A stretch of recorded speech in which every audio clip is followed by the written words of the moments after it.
Le livre du ciel, tome 6, 3 décembre 1904. Louisa répond à 2 questions pour savoir si c'est Dieu ou le démon qui œuvre en elle.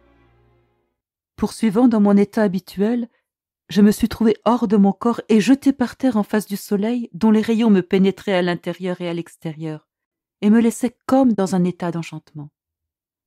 Après un long moment fatiguée de cette position, je me suis traînée par terre parce que je n'avais pas la force de me lever et de marcher.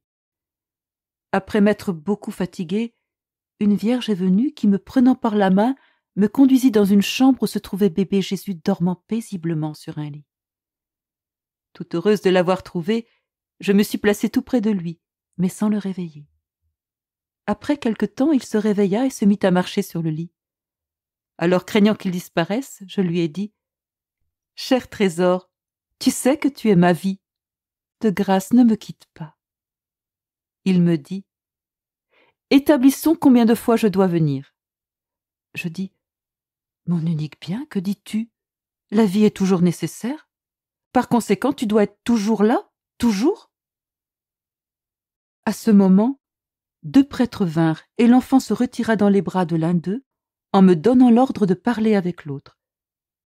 Ce dernier me demanda de lui donner un compte-rendu de mes écrits en les révisant un à un.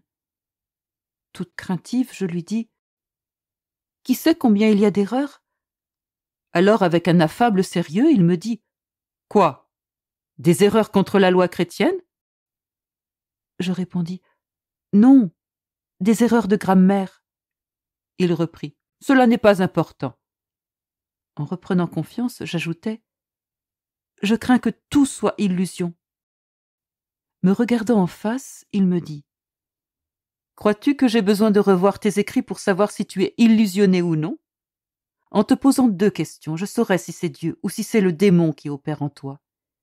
Premièrement, crois-tu que tu as mérité toutes les grâces que tu as reçues ou crois-tu qu'elles ont été un don de Dieu? » Je répondis « Tout est par la grâce de Dieu. » Il poursuivit « Deuxièmement, pour toutes les grâces que le Seigneur t'a faites, crois-tu que tu as précédé la grâce ou crois-tu que la grâce t'a précédé? » Je répondis « Certainement que la grâce m'a toujours précédé. » Il continua « Ces réponses me montrent que tu n'es pas dans l'illusion. » À ce moment, je réintégrai mon corps.